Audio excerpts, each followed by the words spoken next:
Happy Monday, everyone. This is Linda Homan, Managing Editor of Craft Ideas Magazine, and this is your Monday Morning Brief.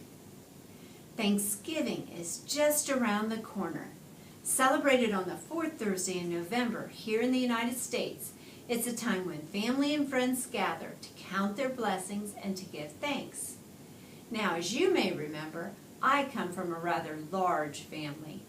We all gather for a Thanksgiving meal complete with all the trimmings, and each of us brings our own special food for the celebration, whether it be sweet potato casserole, pumpkin cheesecake, or something new for the feast. Well, with the belly stuffed, the men usually head off to watch a football game, while the little ones dive into the toys or run outside to play. The ladies, on the other hand, gather to wash the dishes, and that's when it starts. From behind a huge pile of glass casserole dishes, we'll hear, "Well, whose glass pan is this?" Which will be followed by a, "Well, that's mine." "No, wait, I think that's Kathy's. She has a dish just like mine." "Oh, I'm not sure." Well, while some of us have tried to plan ahead and tape our name onto the dish, sometimes that falls off in the washing process. We have such a mess. Well, then someone suggested a solution to our dilemma: etching a name onto the bottom of the dish. What a great idea! So I Googled etching glass pans and found a multitude of ideas. I decided to practice first, so I experimented on an old glass cookie plate I had.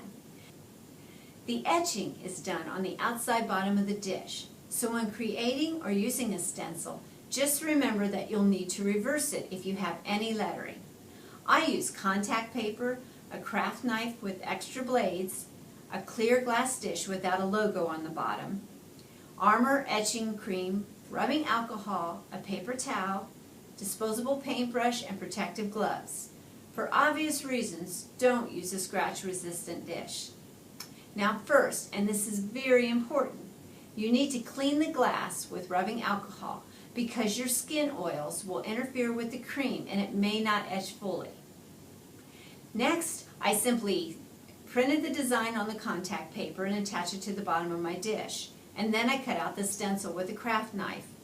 Now you could use a die cutting machine with vinyl to create your stencil, or you could even purchase ready-made stencils, which would have been a lot easier. I sure hope Santa brings me a die cutting machine this year for Christmas. Well, then I applied the etching cream. Now remember, this product etches your glass. There are no do-overs. So be careful when you apply the cream.